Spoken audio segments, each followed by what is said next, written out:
I want to talk about parents, not in the way this usually goes, not as blame, not as forgiveness, and not as a list of wounds.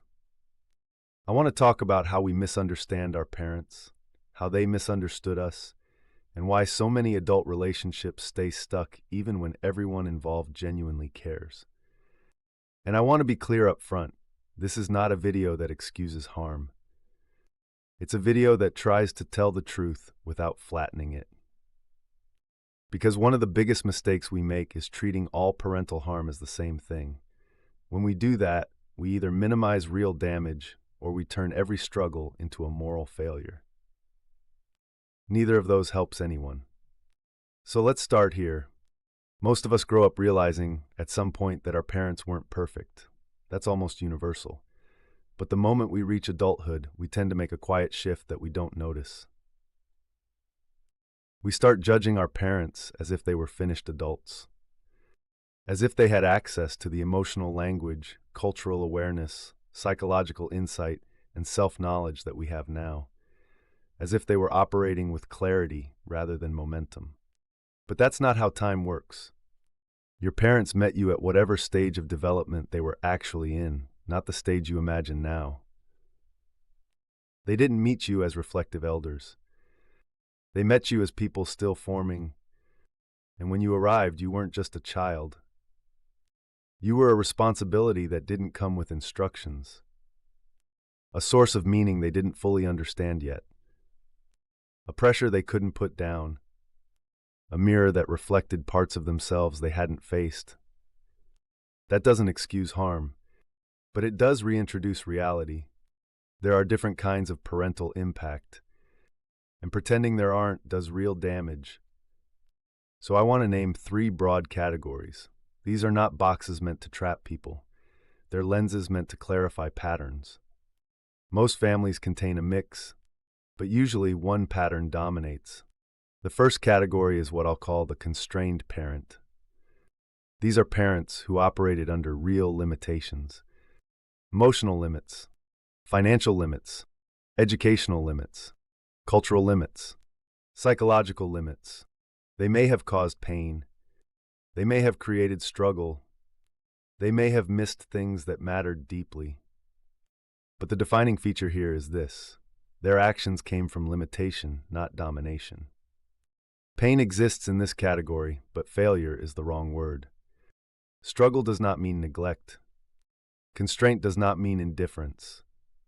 Many parents in this category gave everything they had. The problem is that what they had wasn't always enough.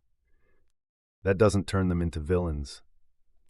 It turns them into humans working inside real boundaries. The second category is what I'll call the structurally harmful parent. This category is harder, and it's where a lot of confusion lives. These parents often believe they are doing the right thing. They may love deeply. They may sacrifice deeply. They may be sincerely convinced that their choices are protective, moral, or necessary. And they still cause real harm. The harm here doesn't come from neglect or incapacity. It comes from certainty, rigid belief systems, authoritarian religious frameworks, shame-based moral structures, cultural scripts that override the child's individuality. In this category, harm is not accidental, but it is often unexamined.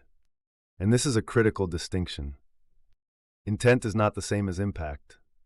A parent can love you and still distort your sense of self. A parent can be convinced they are saving you and still teach you that you are unsafe as you are. Harm does not require cruelty. Sometimes it emerges from certainty that cannot bend. Naming this category matters because it validates real injury without turning parents into monsters or pretending love neutralizes damage. The third category is the abusive or neglectful parent. This one needs to be named clearly and without hesitation. These are parents who knowingly inflict harm, who repeatedly violate safety or dignity, who abandon responsibility, who engage in abuse or extreme neglect. Nothing in this video is meant to explain, rationalize, or soften that reality. If this is your experience, Clarity comes before reconciliation, and safety comes before understanding. Now, here's something important. Most parents do not fall cleanly into just one category. Most people experienced a mix. What matters is not the worst moment. What matters is the dominant pattern. That distinction alone can bring a lot of relief. Now let's talk about something we almost never talk about. Across all three categories, there is something shared. Parents almost always carry an unspoken image of who their child will become. Not in a controlling way, not always consciously, but they imagine futures. They imagine closeness. They imagine continuity. And when those images don't happen, something breaks quietly. Most parents never articulate this. So it turns into confusion, or disappointment, and on the other side, adult children almost never recognize that this exists. We are acutely aware of how our parents failed us. We are rarely aware of how we failed their expectations. Not because we did something wrong, but because we became something different. That disconnect creates grief on both sides. And here's where relationships get stuck. Adult children want their parents to finally understand them now. Parents want to understand their adult children through the map they built years ago. Both sides feel unseen. Both sides feel disappointed. Neither side has language for what's happening. So everything becomes personal. Silence feels like rejection. Questions feel like interrogation. Boundaries feel like abandonment. But often what's actually happening is temporal misalignment. People trying to relate across different versions of each other. This is where I want to be very careful. Understanding this does not mean forgiving harm. It does not mean tolerating ongoing damage. It does not mean staying close to people who cannot treat you safely. What it does mean is this.